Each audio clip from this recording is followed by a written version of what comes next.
Halo teman-teman semuanya, perkenalkan nama saya Muhammad Fadil Miftahul Jamil. NIM terakhir saya yaitu 1159.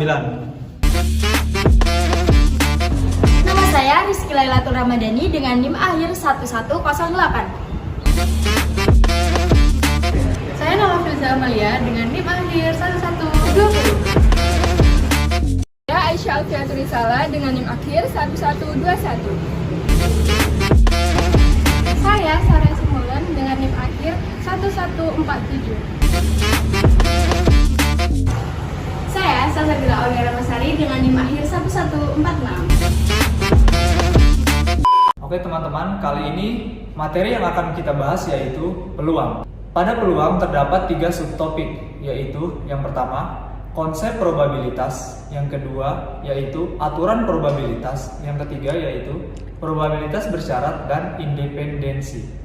Konsep probabilitas terdapat yaitu Tunggu. Emang peluang itu apa sih? Jadi, secara bahasa, peluang artinya kesempatan.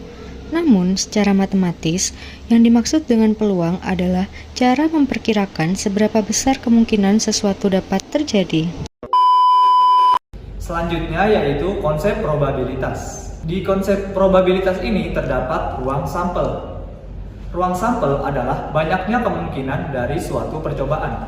Misalnya, jika kita melempar sebuah dadu, maka ruang sampel tersebut adalah 1, 2, 3, 4, 5, dan 6. Lalu, jika kita melempar koin, maka ruang sampelnya hanya ada 2, yaitu angka dan juga gambar. Selanjutnya yaitu kejadian. Kejadian adalah suatu himpunan hasil yang kita inginkan. Misalnya, jika kita ingin mendapatkan angka genap pada pelemparan dadu, maka himpunannya yaitu 2, 4, dan 6. Selanjutnya yaitu frekuensi. Frekuensi yaitu banyaknya kejadian berulang dari suatu percobaan. Misalnya, jika kita melempar dadu sebanyak 10 kali dan mendapatkan angka genap sebanyak 5 kali, maka frekuensi mendapatkan angka genap sebanyak 5. Selanjutnya yaitu rumus dan contoh peluang. Pada peluang, rumusnya yaitu PA sama dengan NA dibagi NS, di mana NA adalah banyaknya kejadian yang kita inginkan, sementara NS adalah banyaknya ruang sampel. Contohnya, jika kita ingin mendapatkan angka 3 pada pelemparan dadu, maka NA-nya adalah 1. Karena angka 3 hanya terdapat 1 pada dadu. Lalu NS-nya adalah 6 karena 6 merupakan jumlah total sisi dadu. Nah, teman-teman, selanjutnya adalah aturan probabilitas. Aturan probabilitas sendiri dibagi menjadi 2 aturan, yaitu aturan penjumlahan dan juga aturan perkalian. Untuk aturan penjumlahan sendiri digunakan ketika kita ingin menghitung salah satu peluang atau kemungkinan dari beberapa kejadian saling lepas. Artinya, kejadian tersebut tidak terjadi secara bersamaan. Rumusnya dibedakan menjadi 2, yaitu yang pertama, bila A dan B kejadian yang terpisah, dan yang kedua adalah bila A dan B kedua kejadian sembarang. Nah, sekarang coba kalian pause video ini dan coba kerjakan soal berikut ya. Gimana teman-teman? Susah nggak soalnya? Nah, sekarang kita bahas bareng-bareng ya. Untuk soalnya sendiri yaitu peluang mendapatkan angka genap dan angka prima dalam pelemparan dadu. Pertama-tama kita tentukan ruang sampelnya dulu, yaitu NS sama dengan 6. Ini didapat dari banyaknya sisi dadu itu. Kemudian kita tahu ada kejadian A, yaitu kejadian mendapatkan bilangan genap. Untuk anggotanya sendiri yaitu ada angka 2, 4, dan juga 6. Jadi untuk peluang A yaitu ini jumlahnya ini 3 per NS 6. Kemudian untuk kejadian yang kedua yaitu peluang mendapatkan angka prima. Jadi B-nya, anggota B-nya yaitu ada 3, dan juga 5. Lalu untuk peluang kejadian B adalah ini sama 3/6. Jadi di sini kan kita bisa lihat ada angka 2 juga di kejadian B dan juga ada angka 2 di kejadian A. Maka kejadian tersebut merupakan kejadian sembarang. Jadi gambarannya seperti ini ya teman-teman. Di kejadian A ada angka 2, 4, dan juga 6. Dan di kejadian B juga angka 2, maka seperti ini, yaitu 2, 3, dan juga 5. Nah, angka 2 sendiri ini merupakan peluang kejadian A gabungan B. Jadi 1/6. Selanjutnya, untuk menyelesaikan soal ini, maka kita harus menggunakan rumus yang peluang kejadian A gabungan B adalah peluang kejadian A ditambah peluang kejadian B dikurangi peluang kejadian A gabungan kejadian B, di mana peluang kejadian A kita dapatkan 3/6, peluang B juga 3/6, dan dikurangi peluang kejadian A gabungan B yaitu 1/6. Lalu hasilnya adalah 5/6. Gimana teman-teman? Udah benar nggak hasil kerjaannya kalian? Selanjutnya yaitu aturan perkalian. Nah, aturan perkalian ini digunakan ketika kita ingin menghitung suatu peluang kejadian dari kejadian yang saling bergantung. Saling bergantung di sini artinya yaitu kejadian-kejadian tersebut harus terjadi secara berurutan. Lalu untuk rumusnya sendiri yaitu peluang A irisan B sama dengan peluang A gabungan dikali peluang B. Nah, teman-teman, sekarang coba pause video ini dan kerjakan soal berikut ya.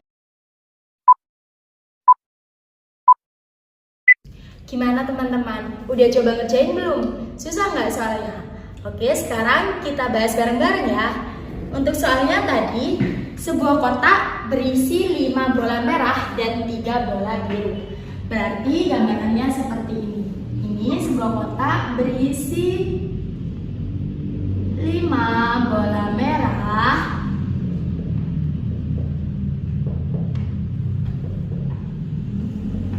dan 3 bola biru. Nah, jadi kita mengambil 2 bola secara acak tanpa pengembalian. Berapakah peluang mengambil bola merah pertama, lalu bola biru kedua? Nah, dari sini kita bisa ambil bahwa ruang sampelnya yaitu 8, karena dalam kotak ini terdapat 8 bola. Kemudian untuk mengambil peluang mengambil bola merah pertama yaitu dari sini kan ada 5 bola merah, jadi 5/8. Sedangkan untuk peluang mengambil bola biru kedua tanpa pengembalian, berarti kalau tanpa pengembalian 1 bola di sini sudah terambil. Berarti yaitu bola biru ada 3 per sisa dari bola dalam kotak yaitu 7. Nah, selanjutnya berapakah peluang mengambil bola merah pertama lalu bola biru kedua?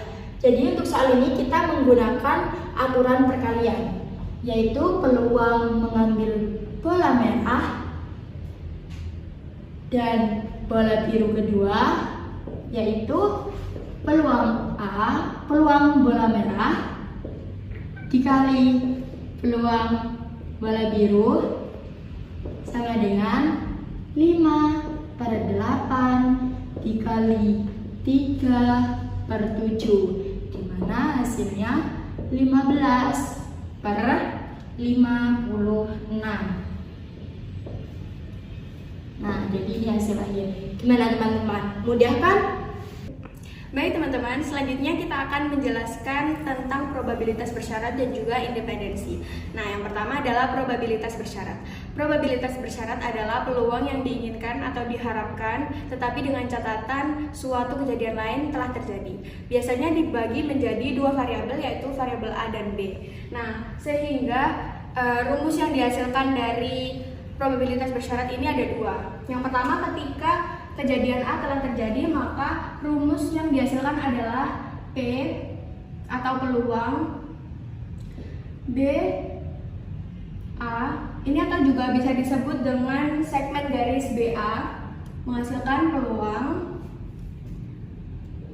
A irisan B dibagi peluang B. Nah, beda lagi kalau misalnya A dulu yang sudah terjadi ya.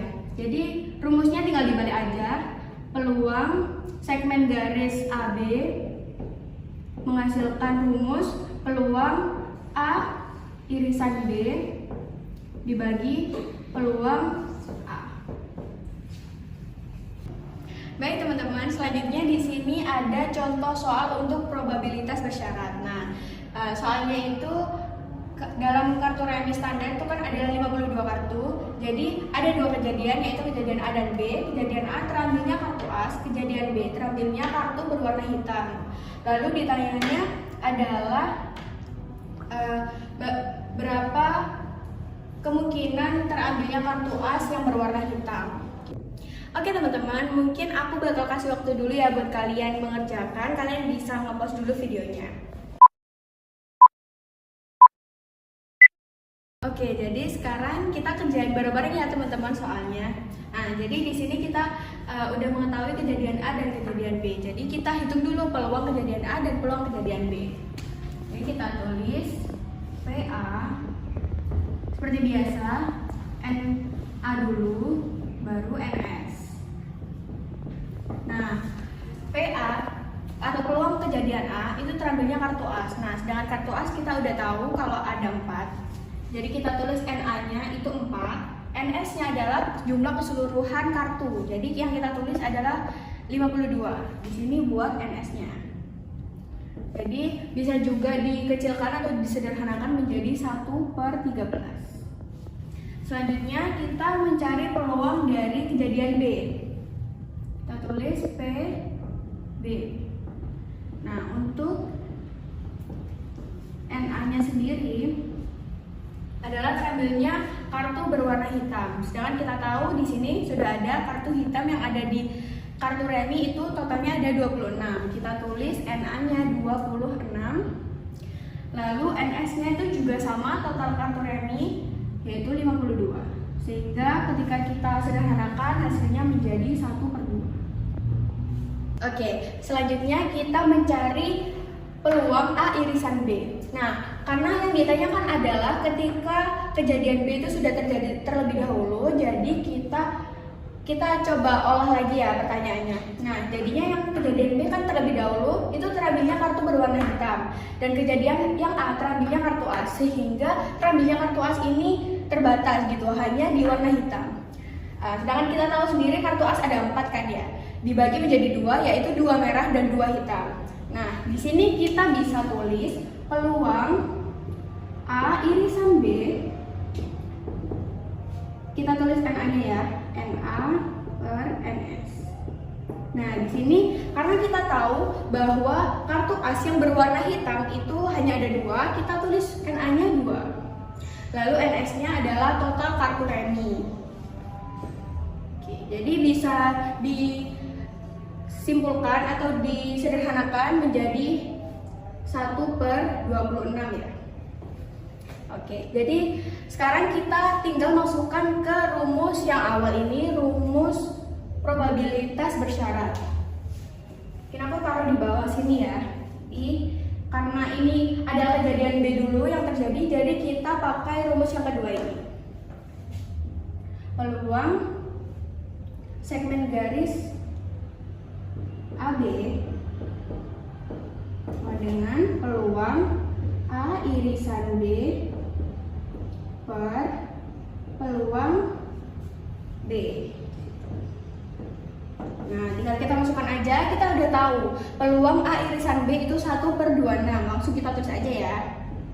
1/26, lalu peluang B di sini kita tahu ada 1/2. Nah, untuk cara gampangnya menghitung, jadi kita tulis aja 1/26 dikali, ini kita balik 2/1. Jadi ini bisa kita coret ya. 26 dibagi 2, 13. Ini tetap 1. Jadi hasil dari probabilitas bersyarat ketika kejadian B terlebih dahulu terjadi pada soal ini adalah 1/13. Oke teman-teman, gimana tadi soalnya? Pasti gampang kan ya? Apalagi kalau kita ngerjain bareng-bareng dan juga udah tahu gimana sih cara mengelola soalnya dan juga memasukkan rumus-rumusnya tadi yang udah aku tulis. Nah, oke. Sekarang ke bab selanjutnya yaitu independensi. Apa sih independensi? Independensi itu adalah ketika ada dua kejadian yang tidak berhubungan atau tidak mempengaruhi satu sama lain. Nah, jadi independensi itu bisa kita tuliskan rumusnya menjadi peluang A irisan B sama dengan peluang A dikalikan dengan peluang B. Nah, gini saja teman-teman. Contohnya adalah ketika kita punya satu kotak nih, terus ada beberapa bola, banyak lah ya.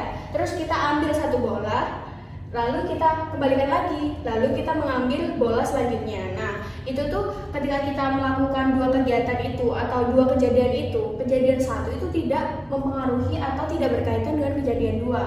Nah, beda lagi dengan probabilitas yang bersyarat atau tergantung. Itu ketika kita punya suatu kotak berisikan banyak bola, lalu kita mengambil bola itu tanpa pengembalian, lalu mengambil bolanya lagi. Nah, itu akan menjadikan probabilitasnya tergantung pada pengambilan atau kejadian pertama. Nah, namun untuk independensi sendiri hanya kita menggunakan rumus ini saja. Jadi ketika kita sudah tahu peluang kejadian pertama dan juga peluang kejadian kedua, tinggal kita kalikan saja untuk mendapatkan hasilnya. Gitu teman-teman.